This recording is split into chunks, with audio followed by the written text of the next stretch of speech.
Welcome to Rock City Cookies, where we talk about all things cookies. If you're new to the channel, hit that subscribe button and click the bell icon to be notified when we upload a new video. Thanks for watching.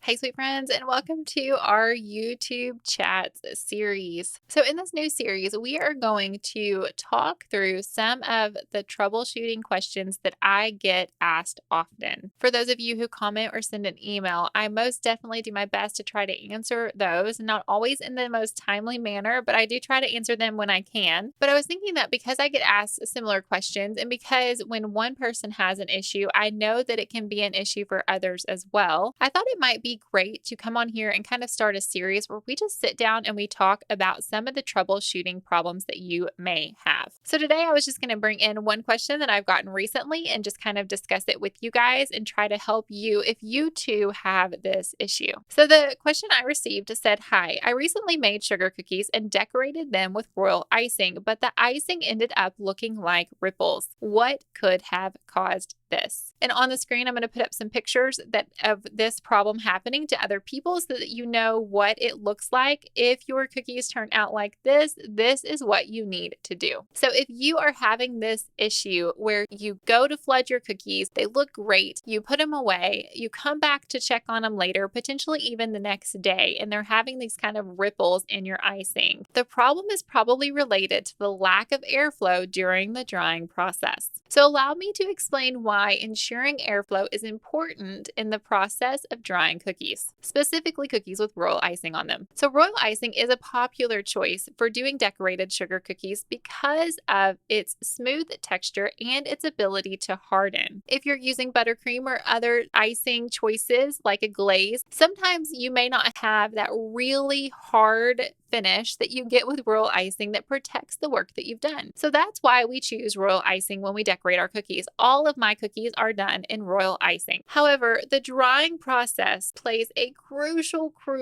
role when you use royal icing, and it's incredibly important in achieving that finished look. When cookies dry without proper airflow, several issues, including ripples, can occur. First, when icing dries too slow, it remains wet for a longer period, which can lead to uneven drying and the formation of ripples or waves that you see in these pictures. The moisture trapped in the icing, it takes longer to evaporate, resulting in a soft and uneven surface. Secondly, without adequate airflow, the icing is more likely to develop a rough texture. As the moisture evaporates, it needs to disperse into the surrounding air. Well, if the air is stagnant, the moisture gets trapped and can cause the icing to get grainy or develop small air bubbles. Additionally, the cookies are left stacked on top of each other or left to dry in a confined space. The lack of airflow between the cookies can further contribute to the problems. So the moisture released from one cookie can actually get trapped, and it can affect the actual cookies around it, the neighboring cookies, leading to less than ideal results as well. A lot of times we see this happen if you are putting your cookies in an oven to dry. And a lot of people will do this because an oven is clean. You don't have to worry about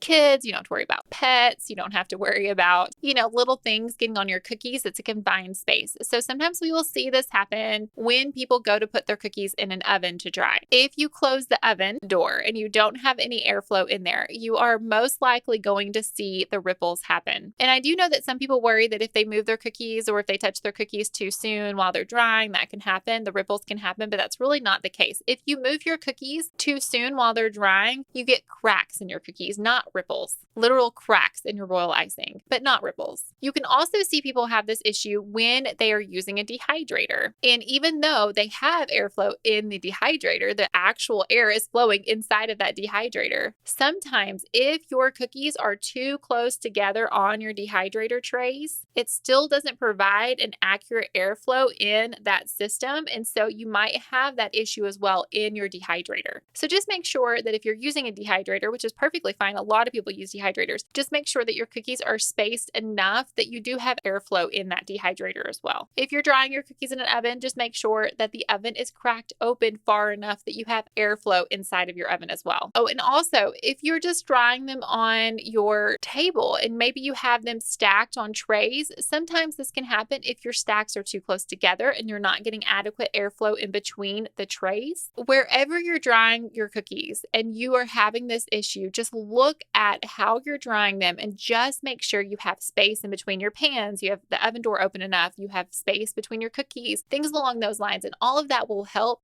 Other options are to use a cooling rack. So on a cooling rack, you can get the stackable cooling racks and you can just place them on a table in your kitchen. You can place them on your counter. You can place them on your workstation if you have a separate area that you decorate your cookies. And you can, like I said, you can buy the ones that are stackable. You can get them on Amazon and you can just use cooling racks to dry them that way. And because of the spacing of those cooling racks, that should be plenty of room. And because you're using a cooling rack, the cooling rack itself has holes in them. It really does give that even drying time to all of your cookies. Another option is to make sure that you have a really well ventilated room. The reason for that is because we as cookiers, we have to find spaces in our homes to decorate the cookies, but still have life. If we're a cottage home food baker, we still have a life that we live, yet our business is in our home as well. So I have literally done cookies everywhere. I've done cookies at my kitchen table. I've done cookies at my kitchen bar. I've done cookies in our living room. I set up a folding table in our living room, and that's where I did cookies for a really long time. Recently, in the last couple years, I converted where I am now. This is my office now, which is just our guest bedroom, and I converted it into my cookie room because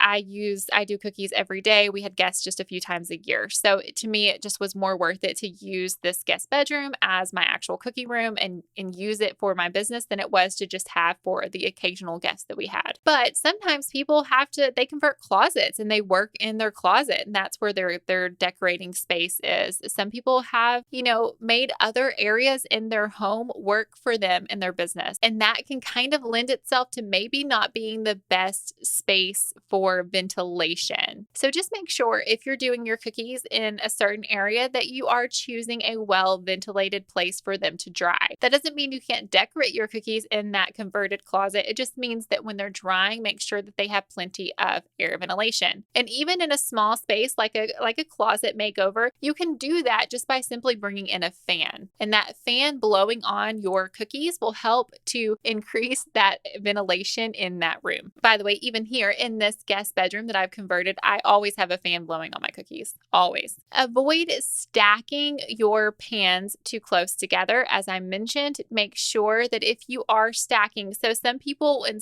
they don't have a cookie rack. I am blessed that I have a baker's rack. And so it has like 12 different trays on it. And so I'm able to, it's really spaced really far apart. But there are some people who will stack their pans and they'll stack them directly on top of each other. They'll just do one pan this way, one pan this way, and they alternate their pans. And so they dry them that way. And sometimes your ripples will happen in that case because those pans are stacked right on top of each other and the airflow doesn't necessarily go in between the pans for the cookies to dry. Just give them plenty of time to dry without stacking the pans, and then once the cookies have really had a lot of time to dry, then you can stack your pans that way. And then if you are still having issues and like having a baker's rack with a fan in front of your baker's rack like I do, if that's just not feasible for you, it's expensive, but also it does take up some room. So if that's just not a feasible option for you, buying a dehydrator, it's a little bit smaller, but you're able to still have a space where your cookies can go and dry. And because the dehydrator speeds up that drying time significantly, then you're able to move them off of the dehydrator into pans that you can stack or wherever you want to store your cookies for longer periods of time. So you're not having to have a space where they're just out there drying for these really long periods of time if you have a dehydrator. So sometimes investing in a dehydrator is going to be your best option. Dry those cookies really well first and then store them somewhere that may not have the best airflow at that point in time. But just remember that if you do use that dehydrator, that you are spacing out your cookies in the dehydrator so that there's enough room for the airflow to happen inside of the dehydrator. And I do want to mention that if you are still having issues or your cookies are taking a really long time to dry, humidity does play a huge factor in drying time of cookies. So if you live in a really humid climate, it's going to take your cookies, your royal icing,